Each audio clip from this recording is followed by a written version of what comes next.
Vamos a abordar el tema de los flip-flops. El flip-flop, que también se le conoce como inestable o multivibrador, es un dispositivo que, como vemos en el lado derecho, tiene 3 entradas y tiene 2 salidas. Aquí vemos particularmente el ejemplo de un flip-flop que se conoce como JK. Por eso 2 de sus entradas se llaman de esa manera. Hay una tercera entrada que es la señal del reloj y tenemos 2 salidas que se denominan Q y Q negada. ¿Qué características tiene el flip-flop? Bueno, como se menciona acá, tiene un par de salidas, pero acá entre paréntesis dice una es complemento de la otra. Esto quiere decir que si Q vale 1, entonces Q negada va a valer 0. Y viceversa, que su Q vale 0 y Q negada valdrá 1. De hecho, esto se refiere inverso a la salida de Q negada. Otro punto que tenemos que considerar cuando es un flip-flop es que tiene 2 posibles estados a la salida.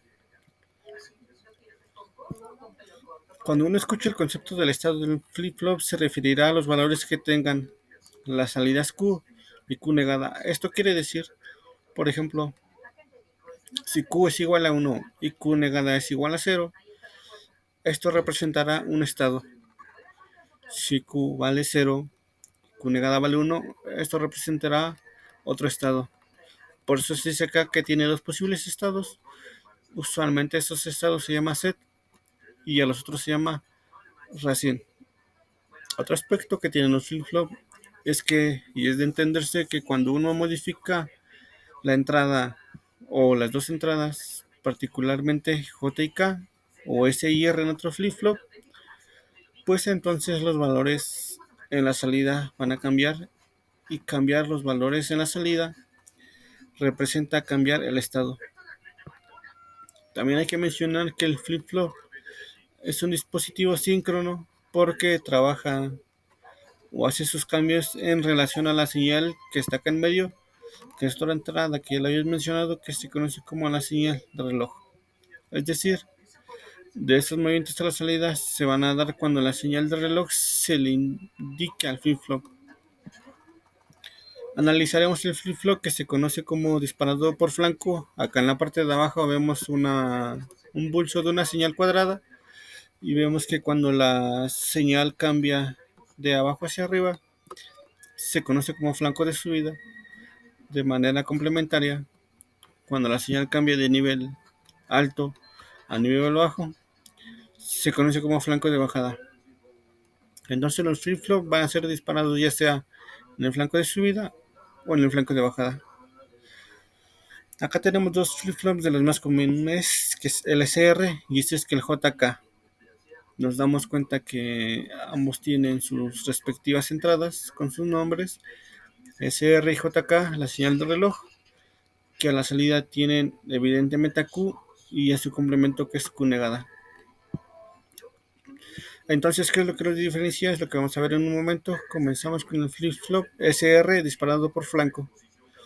Como mencionamos, se dispara en el flanco de subida o en el flanco de bajada. Acá tenemos las 2 imágenes de los flip-flops, en donde podemos observar que la única diferencia que existe es que en el flip-flop del lado derecho aparece un inversor después de la entrada de reloj.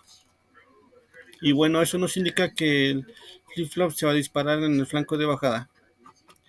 De lado izquierdo está la imagen del flip-flop de SR, también disparado por flanco, pero el hecho de que no aparezca ese inverso acá en la entrada del reloj nos da a entender que este se dispara en los flancos de subida. Aquí tenemos el flip-flop SR, tenemos la tabla SR con sus 4 combinaciones 0, 0, 1, 0 y 1, 1.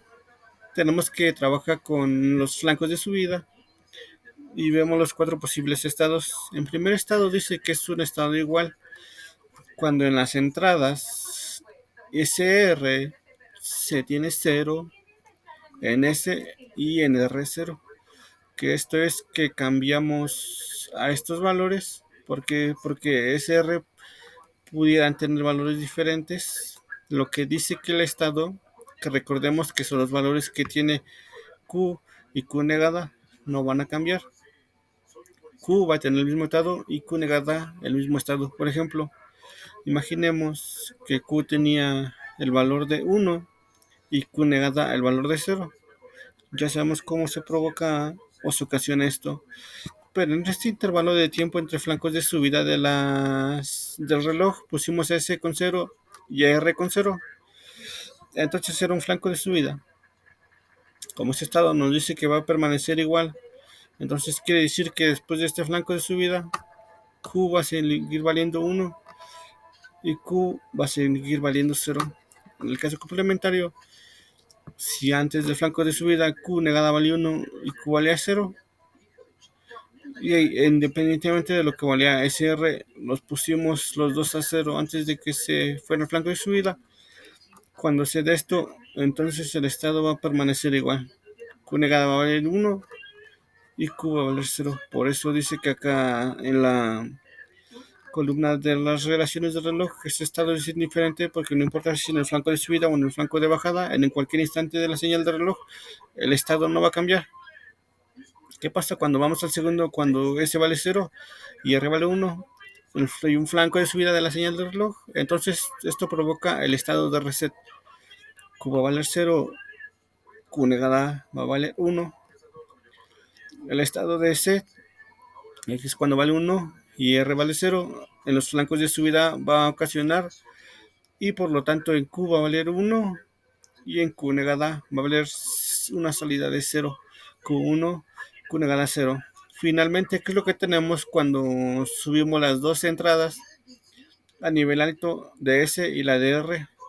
Y está en el flanco de subida, se dice que es un estado no válido, que por eso están los signos de interrogación, porque lo que se va a generar es que tanto en Q como en Q negada haya niveles altos, lo cual en cierto modo contrapone el flip-flop. Si Q vale 1, no necesariamente Q negada debería valer 0 y viceversa. Vamos a ver el ejemplo en la simulación. Acá tenemos el flip-flop SR. Tenemos la entrada S, tenemos la entrada R, tenemos la salida Q y tenemos la salida Q negada. Vamos a correr la simulación y veamos que teniendo este valor de 1 y el valor de 0, entonces en Q deberíamos de tener el estado alto, en Q negada el estado bajo. Y vemos que en la simulación cómo se provoca el estado de set. Si nosotros ahora ponemos el estado alto en R y el estado bajo en S, entonces lo que vamos a tener el estado de reset es que Q negada, que como este va a encender y Q va a apagarse. Ahí tenemos ese cambio. Vamos al tercer caso, ponemos la simulación. Ahora le vamos a poner ambos 0. Recordemos que ese estado no es de cambio, entonces una vez que le damos play a la simulación, se deben de mantener en ese estado que es Q negada 1 y Q0. Y vemos como el hecho de tener en 0, 0 nos mantiene al flip-flop SR en este estado. Finalmente paramos la simulación y vamos a poner los dos en alto. Recordemos que esto va a provocar que tanto como Q y Q negada enciendan. Es un estado no válido porque las señales deben ser complementarias. Y vemos tanto como Q y Q negada en ese estado no válido van a encender. Vamos a ver un ejemplo. Tenemos acá en la parte superior a la señal de reloj, tenemos 1, 2, 3, 4 impulsos y nos vamos a fijar únicamente en los flancos de subida. Recordemos que la señal S y R pueden estar cambiando durante todo este tiempo, pero nosotros nos vamos a concentrar en los flancos de subida. Acá, por ejemplo, la entrada S tiene un valor de 0 y la entrada también tiene un valor igual. Q en este caso vale 0 a la salida y Q negada vale 1. Bueno, cuando la señal o cuando el tiempo empieza a avanzar y se da el flanco de subida, tenemos que observar los valores que tiene ese IR. En ese instante vemos que S vale 0, que R vale 0, y si recordamos, S0 y R0 no provocan un cambio en las salidas. Por eso, Q, vean cómo en este instante y después se mantiene en 0. Para el caso de Q negada, que estaba en 1, esa combinación de 0, 0 en las entradas también va a permitir que se siga manteniendo ese valor, porque la tabla de verdad no provoca cambios en el estado, y recordemos que el estado es la combinación de los valores de Q y de Q negada. Como podemos observar en este trayecto de tiempo, R cambia, pero el flip-flop no va a cambiar su estado cuando sea el cambio de las entradas, si es que todavía no se ha presentado un flanco de subida. Por eso vemos como, aunque R ya mantuvo el nivel de 1, las entradas siguen en los mismos valores, o sea, Q negada 0 y Q1. Entonces ponemos atención al segundo flanco de subida, que es esta línea amarilla punteada, y que ahí ese vale 0. R vale 1, y entonces se tendrá que condicionar la salida cuando tenemos a S en 0 y a R1 en la segunda fila que tenemos en la tabla de acá, S0 y R1 ya está el flanco de subida. Entonces se va a provocar o se va a ocasionar el estado de reset, que implica que Q va a valer 0 y que Q negada va a valer 1. Pero es la coincidencia que Q vale 0 y Q negada vale 1, por lo tanto, entonces se van a mantener en el mismo valor. Q va a seguir valiendo 0, Q negada va a seguir valiendo 1 hasta el siguiente flanco de subida. Luego vemos que también en este trayecto vemos como S y R cambian, pero nuevamente nos debemos de fijar en los flancos de subida de la señal de reloj, que es donde tendremos el valor. Ahora vemos que S vale 1 en ese tercer flanco de subida y R vale 0. Si vamos a la tabla de verdad, S1, SR en un flanco de subida van a provocar el estado de set. Y eso da cuenta de que Q tiene que valer 1 y Q negada vale 0. Por eso vean que este tercer flanco de subida, Q pasa de bajo a alto porque debe de valer 1, y Q negada, que vale 1, va a pasar a 0 porque en ese estado Q negada vale 0. Nuevamente vemos que en ese trayecto de tiempo tanto R como este cambiaron de valor, pero nos debemos de fijar en el flanco de subida que se presenta para este cuarto impulso. En ese instante, ahora sí hay que evaluar. S vale 0, R vale 1, y ya sabemos que eso nos va a provocar que el estado de reset. Y en el estado de reset Q debe valer 0, por eso vean que vale 1 y pasa a 0. Q negada en el estado de reset, en el estado de neget debe valer 1, y como venía pasa a 1.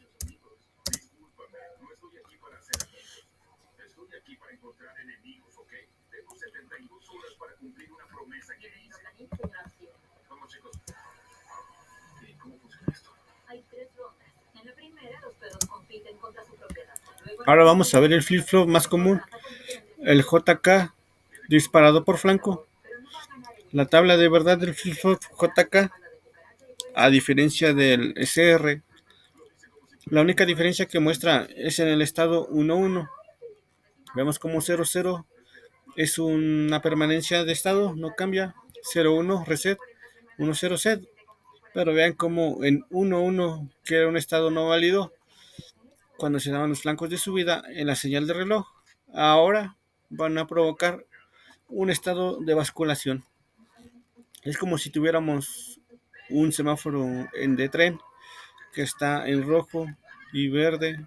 Se apaga el rojo, prende el verde, se apaga el verde, prende el rojo, y de manera continua.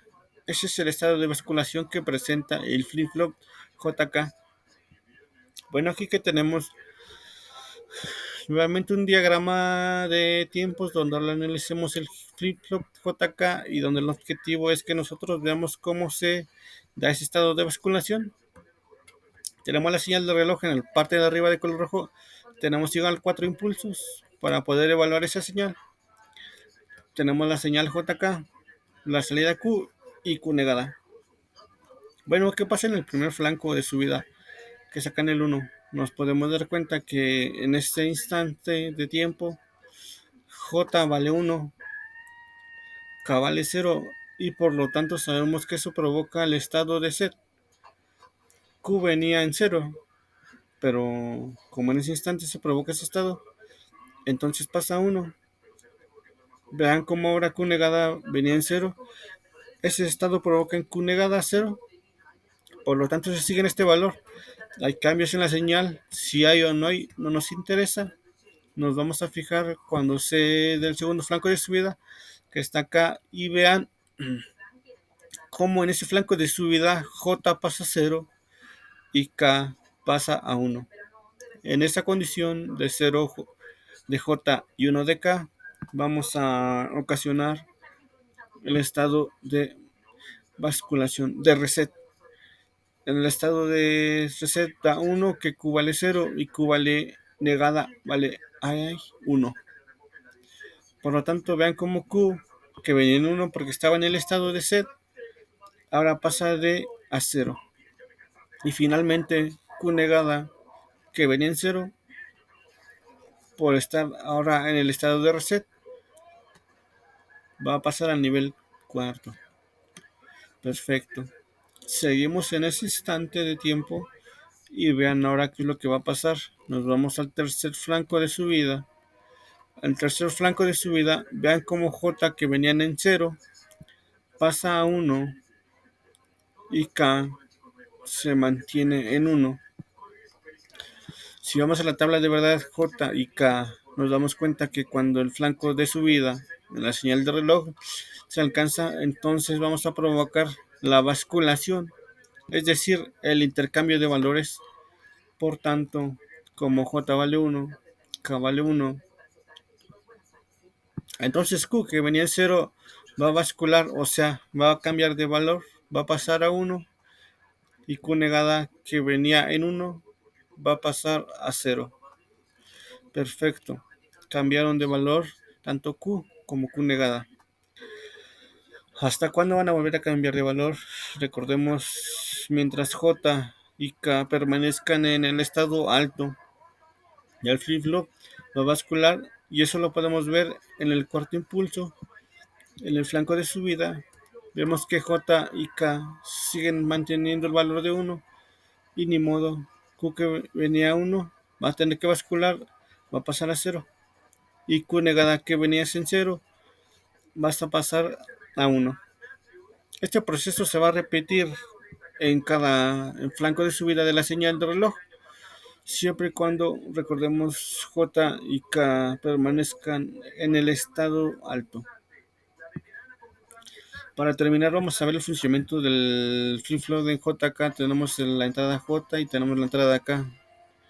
Tenemos la salida de Q negada, que debe ser complementada. Tenemos acá el generador de funciones que está iniciando una señal de reloj a la terminal correspondiente. Entonces, si tenemos en J el valor de 1 y el valor de K en 0, tenemos que provocar el estado de set. Entonces, este debe estar siendo Q1 y por este debe ser 0. Por esto vamos a una simulación y vemos qué sucede. Para una simulación ahora invertimos a J en 0 y en K1, donde le damos play, y Q negada debe estar encendida y Q debe estar en 0 porque ese es el estado de reset. Continuamos. ¿Qué pasa si nosotros ahora ponemos el K también 0? Tenemos a J en 0, acá en 0. Recordemos que es un estado de no cambio. Entonces, cuando le damos play, se debe de cambiar Q negada en 1 y Q en 0. Ahí está. Y finalmente vamos a provocar ese estado de basculación, que es lo que hace diferente al flip-flop JK de los demás. Tenemos un J1 en K1 y cuando le demos play van a estar basculándose alternando los valores de Q y Q negada. Del 1 al 0, 1, 0, 1, 0. Vemos cómo está basculando. Bueno, por esto terminamos la explicación del flip-flop. Espero le haya sido útil.